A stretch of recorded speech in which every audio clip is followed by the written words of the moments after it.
Hola, ¿qué tal? ¿Cómo están? Muy buenas tardes. Yo soy Leticia Cisneros y este es un episodio más de tu podcast, La visibilidad de la memoria histórica de la violencia y la vulnerabilidad estructural en las instituciones internacionales y regionales. Y bueno, pues como ustedes saben y como les hemos platicado en varias ocasiones, estamos grabando estos podcasts a todos los autores de un libro que se llama exactamente igual que este podcast. Entonces es una propuesta de Editorial Mentes Libres híbrida en la que al lector le invitamos a escuchar el podcast o al revés. A quien escucha el podcast le invitamos a leer el libro. Entonces es una gran oportunidad para que aprendamos de la ciencia jurídica de una manera muy didáctica, muy diferente e innovadora. Así es que bueno, pues hoy le doy la más cordial bienvenida a Normita Gómez García. Ella es maestra en Derechos Humanos y es parte de los autores de este libro. ¿Cómo estás, Normita? Bienvenida, buenas tardes. Hola, ¿qué tal, Leti? Muy buenas tardes. Es un placer estar el día de hoy aquí. Muchas gracias. Yo sé que nos hace falta la doctora Itzel porque este capítulo en el que tú participas lo escribiste con ella. Justo, la doctora Itzel Arriaga es una investigadora que participa conmigo en la elaboración de este capítulo del libro y la verdad es que el día de hoy no pudo estar aquí con nosotros, sin embargo, te manda muchos saludos. Muchas gracias y pues los saludos también son para ella, muy afectuosos, sobre todo porque ella es la artífice de todo esto. Y bueno, ella ya participó en algún libro de Editorial Mentes Libres como parte de este trabajo que estamos haciendo, Biografía Viva, que es un trabajo innovador para que la gente conozca la historia de muchas personas que desde nuestro punto de vista sus historias merecen ser contadas. Y ella pues me platicó que estuvieron haciendo el seminario y de ahí pues se deriva precisamente todo este trabajo conjunto. Entonces, cuéntanos, Normita, ¿cómo se llama el capítulo que ustedes escribieron? El capítulo fue nombrado como discapacidad física como condición de vulnerabilidad estructural para la discriminación desde la perspectiva de derechos humanos en México. Oye, suena muy fuerte el tema porque además la verdad es que la discapacidad se vulnera en todos lados, ¿no? O sea, pudieron escribir un capítulo, yo creo que pudieron haber escrito un libro de 1000 páginas. De hecho, sí, hay mucho material que todavía podríamos ocupar para algunos otros capítulos. Hablar de personas con discapacidad es un tema importante, sobre todo que es un tema muy actual del siglo XXI. Entonces, esto nos permite conocer todas aquellas vulnerabilidades a las que se han enfrentado las personas con discapacidad. Y hay mucho de qué hablar, mucho de qué conocer y mucho sobre qué hacer para que los legisladores permitan o crean políticas públicas relacionadas con la protección de los derechos de las personas con discapacidad. Oye, Normita, ¿te puedo preguntar algo? ¿Por qué decides escribir sobre la discapacidad? Bueno, me gusta este tema, siempre me ha gustado, sin embargo, tengo familiares que son personas con alguna discapacidad, intelectual sobre todo, y siempre me he percatado que han sufrido de violaciones a derechos humanos desde lo más básico, sobre todo en la educación, en donde no hay profesionistas, docentes que realmente comprendan la discapacidad, que la sepan llevar a cabo, que sepan cómo llevarlos de la mano para que estas personas o estos estudiantes logren tener un conocimiento amplio sobre lo que deben de hacer. Las personas con discapacidad siempre son excluidas totalmente de un sistema educativo. Después, cuando en la universidad me doy cuenta que hay muchos alumnos que sufren o que tienen alguna discapacidad, algunos física, otros visual, y que han sido mis alumnos, entonces me ha interesado el tema y sobre todo saber de qué manera yo puedo apoyar para que ellos puedan tener una educación completa e integral. Fíjate que yo un día estaba leyendo un libro que escribió una amiguita, una amiga que es abogada, Lili Rodríguez, que le mando un saludo porque seguramente va a escuchar este podcast. Ella estuvo fracturada un tiempo de un tobillo y andaba en muletas y y de repente no sé por qué rayos llegó en silla de ruedas al Poder Judicial, esperando a que alguien le ayudara a entrar en la rampa y nadie le ayudaba y estuvo ahí, dice que estuvo como una hora esperando a que alguien le ayudara. Y eso que, bueno, discapacidad momentánea o temporal, como le quieras llamar, pero bueno, dice que lloraba y lloraba y lloraba y lloraba. Así que ahora imagínate la gente que tiene una discapacidad permanente. Sí, es muy complicado. Sí. Durante muchos años fui abogada litigante Uh-huh. y justamente lo percibí también en tribunales, Ajá. en donde simplemente los servidores públicos, actuarios, secretarios y a veces juzgado, no comprendían las necesidades que tienen las personas con discapacidad. Uh-huh. Desde cómo tratarlas, desde no hacerlas sentir mal, desde no repercutir sobre su discapacidad. Uh-huh. Tendrían que ser tomados en cuenta como sujetos de derechos. Ajá. Tengo un derecho de acceso a la justicia. Sí, claro. Entonces tengo que estar dentro de un juzgado donde no tengo manera de accesar. Ay, qué horror. Tengo que ejercer mi derecho a la capacidad jurídica, Ajá. a tomar decisiones. Ajá. Y los servidores públicos no comprenden esta parte, ¿no? Entonces, no, pues es que cuando uno está bien, no te importa. Justo. Oye, bueno, vamos digamos, vamos a la materia. ¿Cuál es el eje central de tu capítulo y por qué consideras que es un tema urgente o relevante dentro del estudio de la violencia y la vulnerabilidad estructural? Sí, nuestro capítulo del libro tiene como eje central un análisis sistémico basado en una teoría de sistemas. Que le encanta a Edsel. Sí, es expertaza. Sí, claro. Sí. Y de hecho, bueno, estamos aprovechando toda la experiencia de la doctora, ¿no? Uh-huh. En estos temas, sobre todo en la teoría de sistemas, porque todos los problemas que pasan actualmente, pues básicamente tienen su fundamento en una teoría de sistemas, sobre todo que las personas con discapacidad y la vulnerabilidad estructural se visibiliza más a partir de la reforma de 2011 en la Constitución Política de los Estados Unidos Mexicanos. La reforma de los derechos humanos, ¿no? Así es, la reforma del 10 de junio de 2011 en materia de derechos humanos. Esto permite entonces saber que las personas con discapacidad tienen que ser reconocidos como personas como sujetos de derechos. Ajá. Luego entonces, si conocemos que son personas que tienen que ejercer sus derechos, tendremos que saber de qué manera se van a proteger. Oye, dime una cosa, Normita, desde tu perspectiva disciplinaria, la que tú consideres, ¿no? La social, la jurídica, la histórica, la política o alguna otra. ¿Cómo entiendes el concepto de memoria histórica? ¿Y qué papel juega en la construcción de la justicia y la reparación del daño? Bien, la memoria histórica es un concepto que se ha originado en la antropología social. Sin embargo, se puede definir como ese cúmulo de desventajas sociales, pero económicas también, pero también políticas y normativas. De toda índole. Así es. La verdad es que una memoria histórica podemos abarcar cualquier aspecto y relacionada con las personas con discapacidad y la vulnerabilidad estructural que han padecido durante muchísimos años.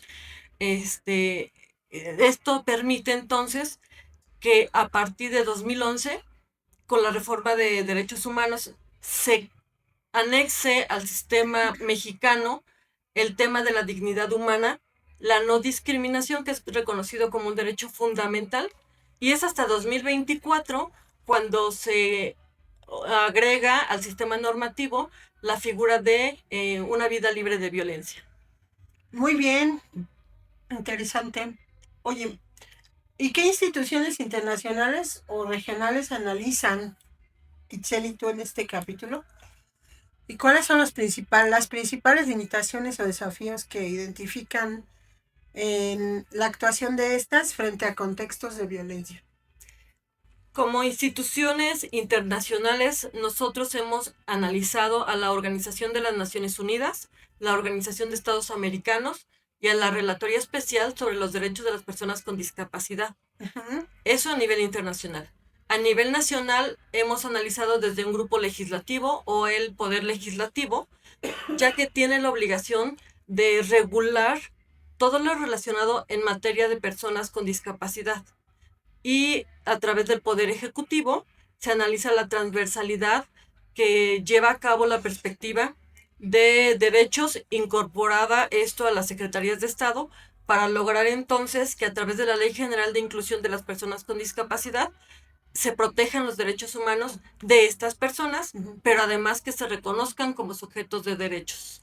Oye, y adolecen de un montón de cosas, ¿no? Todas estas instituciones.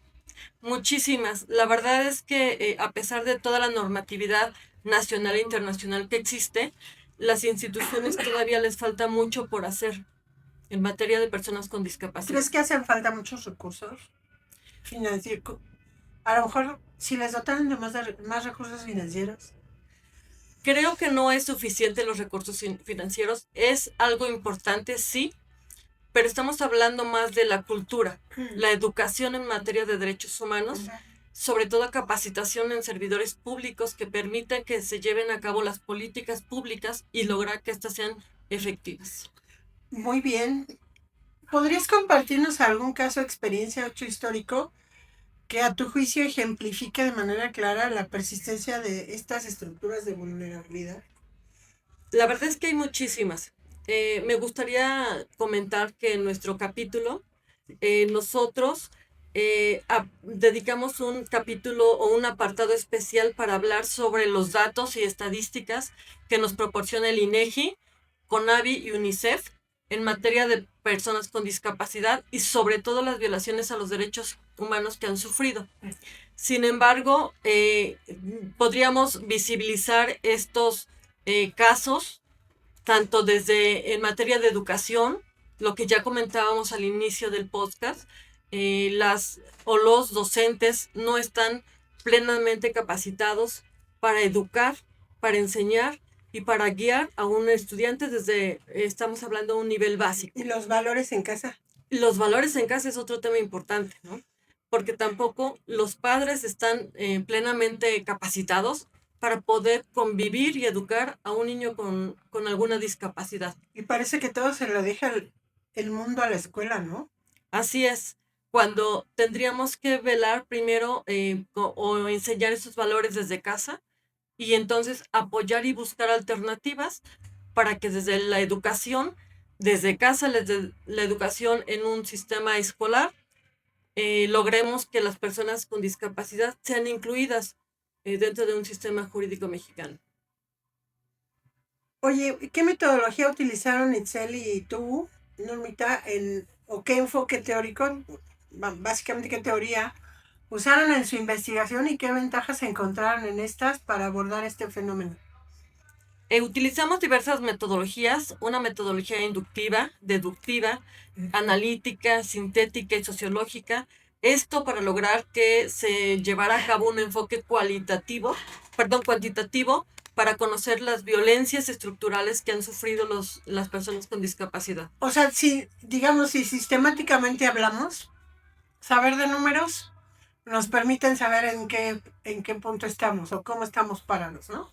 Justo. De hecho, México tiene que estar informando a la ONU y a la OEA a través de diversos informes cómo están las estadísticas respecto de personas con discapacidad.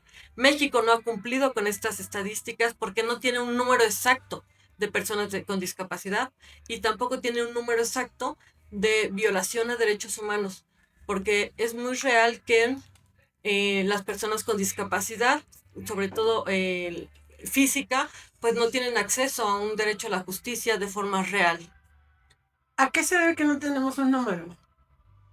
¿Falta de voluntad? ¿Un censo ineficiente o ineficaz? Una de las observaciones que hace el Comité de Derechos Humanos el Comité de Derechos Humanos de las Personas con Discapacidad a nivel internacional señala que México no realiza censos efectivos y reales, sino son números solamente subjetivos. Oye, y dime una cosa, ahora que han hecho este estudio, este capítulo, cómo dialogan los hechos reales o los hallazgos que han hecho con el marco normativo internacional de derechos humanos. Ya no digamos el nacional, ¿no? El internacional. No sé si estamos en una brecha entre un discurso jurídico y la realidad. La verdad es que hablar de una perspectiva de derechos humanos, de la cual se deriva una perspectiva de derechos de las personas con discapacidad, viene desde un sistema internacional de la Organización de las Naciones Unidas, de la Organización de Estados Americanos, y esto impacta directamente en la reforma del 10 de junio de 2011 en México, a través de la reforma constitucional en materia de derechos humanos, en donde además cabe señalar que México ha firmado y ratificado infinidad de tratados internacionales que tendría que cumplir. A partir de 2011, entonces, México dice, bueno, ahora sí ya voy a cumplir con todas estas obligaciones que yo he firmado y ratificado a través del Senado de la República. Y es ahí cuando nos obligamos entonces a que todas las autoridades en los distintos ámbitos de sus competencias tengan que velar por esta perspectiva de derechos humanos, pero sobre todo la perspectiva de derechos de personas con discapacidad. Oye, ¿podrías decirnos qué se entiende ahora por discapacidad? Porque como que el concepto ha cambiado mucho, ¿no? Yo ahora entiendo que hasta una persona que tenga un poco de disminución visual es una persona discapacitada, ¿no? O sea, muchos pensamos es la que no camina o es la que, no sé, le falta un brazo, ¿no?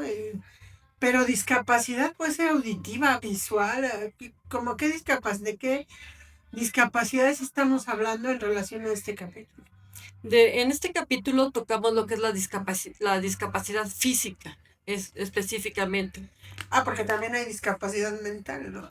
Sí, hay y la ley establece, los estudiosos también señalan algunos otros tipos de discapacidad.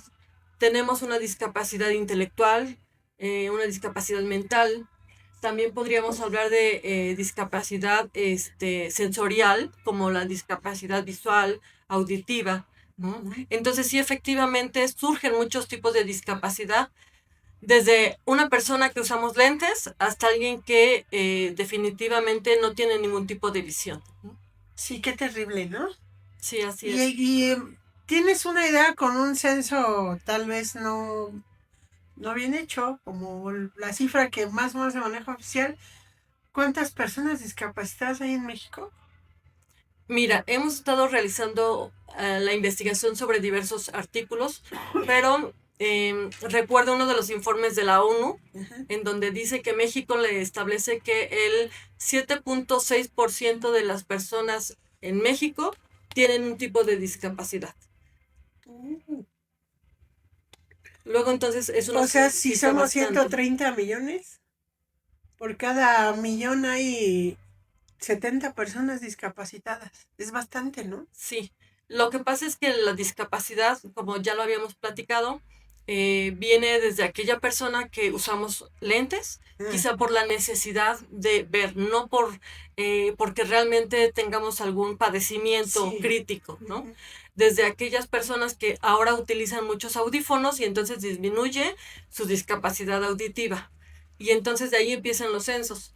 Desde aquella persona que de hoy que hago un censo, quizá tuve un accidente y me lesioné un pie, entonces ya soy considerada como una persona con discapacidad, hasta aquella que de forma permanente definitivamente no tiene ningún tipo de movilidad. Hace ratito te comentaba el caso de una amiga, ¿no? Que tuvo esa discapacidad momentánea y me quedo pensando en que un momento de vulnerabilidad en ella le ocasionó mucho llanto en ese ratito. Y lo platica en su libro de una manera tan conmovedora que yo te aseguro que quienes leyeran ese libro se van a poner a llorar también nada más de leerla.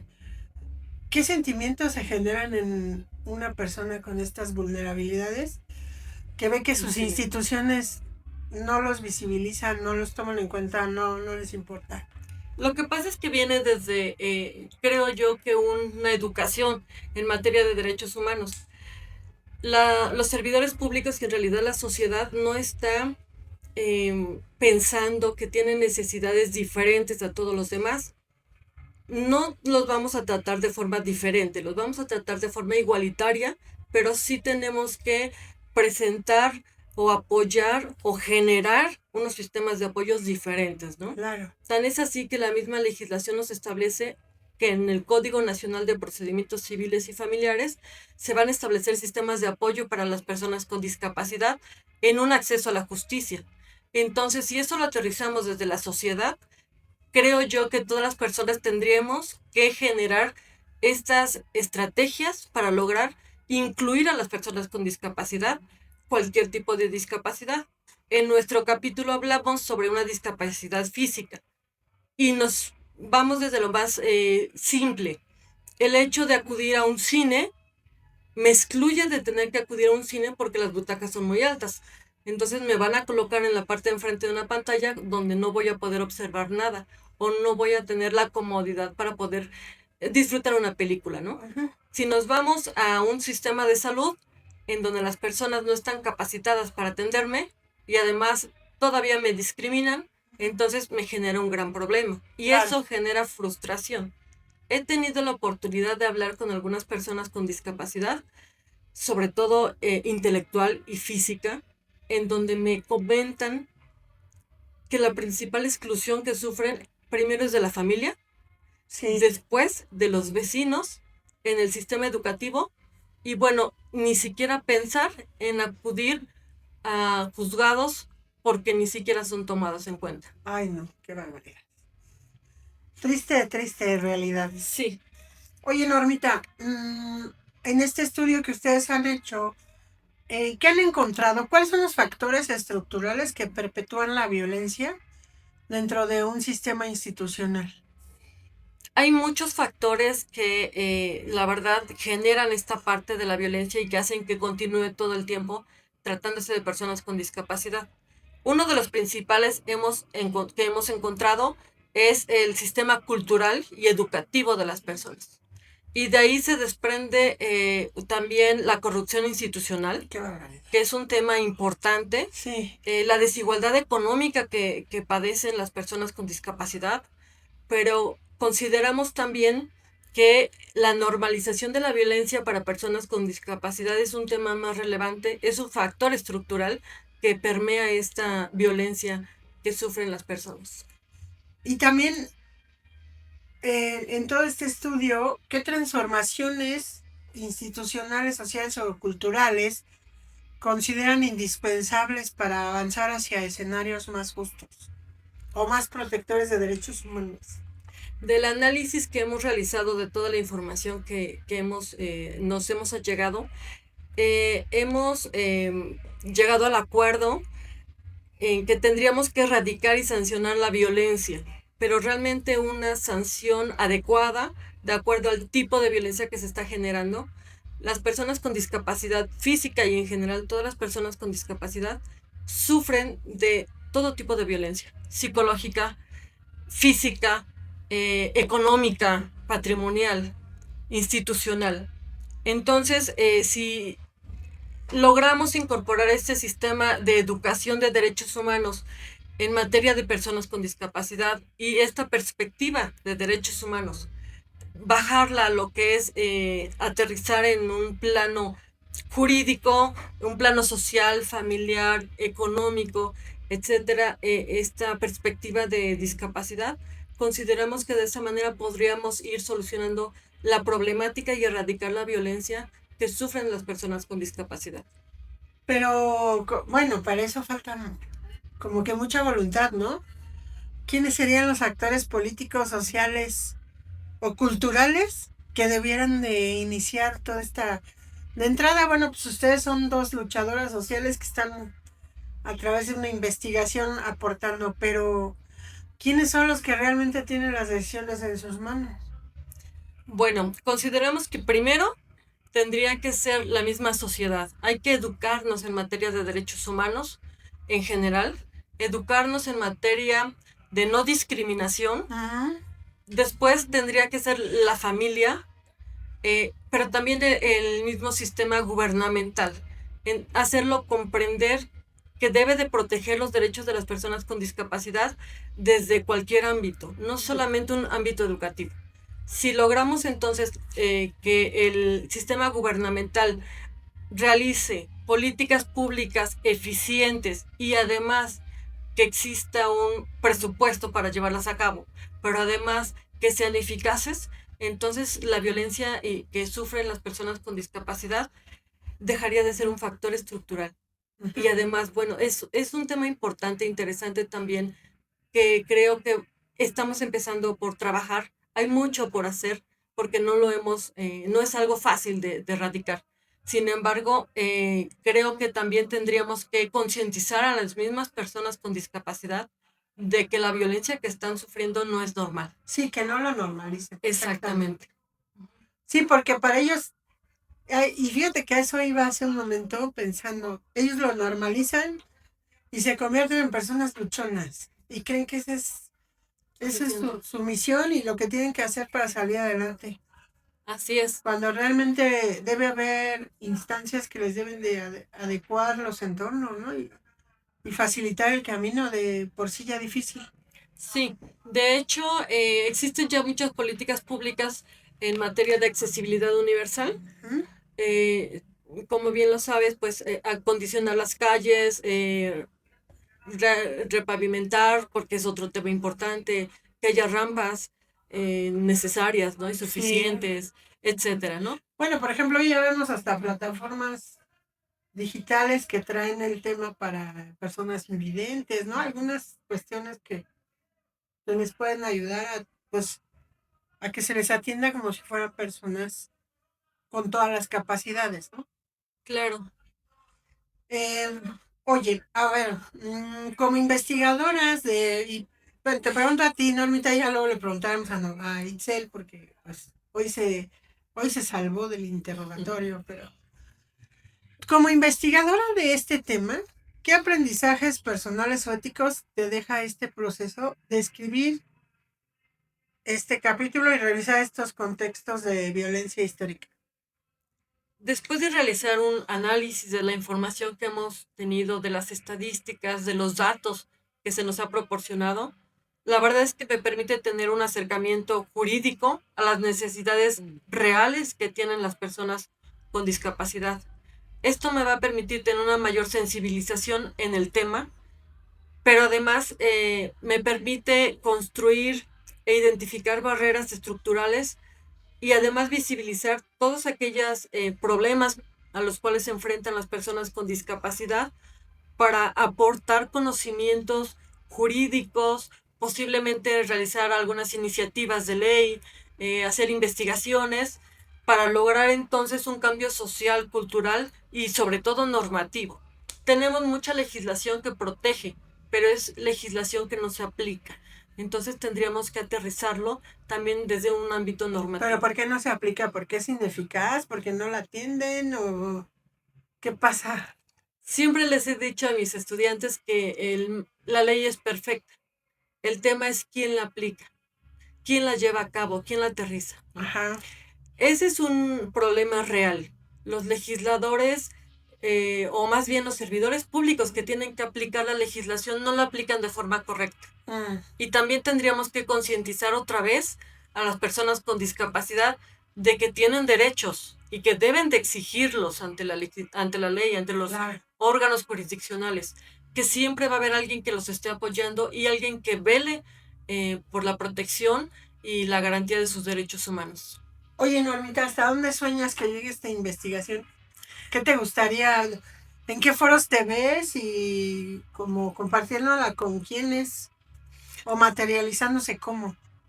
La verdad es que es una pregunta interesante. Uh-huh. Justamente lo platicaba en la mañana con la doctora Itzel Arriaga, en donde esto es un tema muy interesante y es un tema muy actual del siglo XXI, que está pasando ahorita, en donde desde hace muchos años se dejó de observar que las personas con discapacidad son sujetos de derechos. Y entonces, si vemos las cifras, reales o no, pero lo vemos en la calle, cuántas personas existen con algún tipo de discapacidad, considero yo que tiene que ser algo que podamos difundir, proteger, realizar cualquier acción. Y la verdad es que el mejor medio para difundir una educación en derechos humanos, pues es a través de los foros de discusión. Uh-huh. Me encantaría, la verdad, seguir compartiendo estos foros con la doctora Itzel Arriaga Hurtado, que es una mentora, es alguien que tiene muchísimo conocimiento, y la verdad, compartirlo con algunas otras personas que estén encaminadas a cumplir el mismo objetivo. No, y ahí coincido contigo, creo que ambas la admiramos muchísimo y sabemos que pues ella es siempre una persona con una férrea intención de que lo que investiga se ponga en marcha. Claro. ¿No? Porque si no pararía a lo mejor en letra muerta y qué bueno que estés con ella. La verdad es que es un ejemplo a seguir. Es una investigadora, le digo yo, aferrada. Y es una investigadora muy atípica, porque claro. Ella sí se sale de los límites, o ¿no? Como que es disruptiva. Sí, pero gracias a a esa motivación que ella tiene, esas ganas de seguir luchando por los derechos humanos, la verdad es que se aprende bastante. Sí. Además, que se logra mucho respecto de los temas que ella trabaja, y la verdad es que trabaja incansablemente con la finalidad de proteger y garantizar y hacer algo y dejar su puñito de tierra para lograr que se sigan protegiendo los derechos humanos. Perfecto, ¿no? Excelente, la verdad. Qué buen capítulo, qué interesante. Y ojalá que llegue a muchísima gente, que muchos lean el libro, este capítulo, y que muchos escuchen este podcast. Y Normita, pues ya para finalizar, ¿qué mensaje te gustaría dejar a las lectoras o lectores de este libro, o a quienes escuchen el podcast, sobre la importancia de visibilizar estas memorias y vulnerabilidades ya muy específicas de tu capítulo? Bueno, creo que el mensaje más importante es que se genere esta conciencia y sensibilizar en materia de consecuencias de la presencia de una deficiencia o limitación de una persona. ¿Por qué es importante? Porque existen bastantes barreras que ya padecen en un entorno social. Luego entonces necesitamos que desde un ámbito familiar, la escuela, los espacios sociales, los entornos laborales, que también es otro tema importante, y sobre todo desde las instituciones jurídicas, se logre que las autoridades en los distintos ámbitos de sus competencias cumplan con las obligaciones que ya se tienen desde un sistema internacional basado en una perspectiva de derechos humanos. Consideramos que se puede generar una transformación en un sistema gubernamental que determine nuevas reglas que establezcan una protección amplia en materia de derechos de personas con discapacidad, pero sobre todo una inclusión plena y efectiva. Uh-huh. Oye, pues bien interesante. Algo que yo no te haya preguntado y que digas, oye, no me preguntaste esto y me encantaría decirlo en el podcast. Bueno, creo que hemos hablado de muchas cosas, pero hay mucho más por hablar. Las personas con discapacidad son excluidas desde hace muchísimos años, muchos siglos, por así decirlo, y creo que ya es el momento en que nosotros como sociedad tenemos que incluirlos, como familia tenemos que incluirlos, pero sobre todo yo lo veo desde un sistema jurídico, tenemos que incluirlos. No hace falta solamente una legislación o la creación de un nuevo código procesal en donde diga que ahora les vamos a dar su derecho para poder expresarse. Necesitamos que de verdad exista una sensibilización por parte de los servidores públicos para que se pueda lograr de forma armónica toda esta perspectiva de derechos humanos. Perfecto, pues maestra Norma, muchísimas gracias. Un placer tenerte en este podcast. Perdón. Esto lo voy a editar, Perdón. La invisibilidad de la memoria histórica de la violencia y la vulnerabilidad estructural en las instituciones internacionales y regionales. Ha sido un placer tenerte en este capítulo, que no tiene, ningún capítulo tiene desperdicio, entonces Va a ser una maravilla cuando lancemos el libro, lancemos el podcast el mismo día y va a ser un gran evento para la comunidad científica porque además creo que somos pioneros y es algo que quiero resaltar de Norma, de todos los que aparecen en los capítulos, principalmente de Itzel y de Carlos, que son los coordinadores, y de Editorial Mentes Libres. No he visto un proyecto como el que estamos teniendo que tenga primero un seminario, un libro y un podcast. No lo he visto a nivel nacional ni internacional y yo creo que tenemos que darle mucha difusión y darle la relevancia al trabajo que estamos haciendo ustedes como investigadores y nosotros como editorial. Así es que muchísimas gracias por haber estado en este capítulo y algo que quieras agregar. Leti, muchas gracias por la oportunidad de permitirnos participar en este evento. La verdad es que para nosotros como investigadores es muy importante que todo aquello que se investiga se conozca, porque es la principal vía de comunicación, pero sobre todo de transformación. Muchas gracias. Gracias a ti, Normita, y pues los esperamos en un siguiente capítulo de la visibilidad de la memoria histórica de la violencia y la vulnerabilidad estructural en las instituciones internacionales y regionales. Nos escuchamos en otro episodio. Mientras tanto, reciban un fuerte abrazo y muchas bendiciones. Muchas gracias.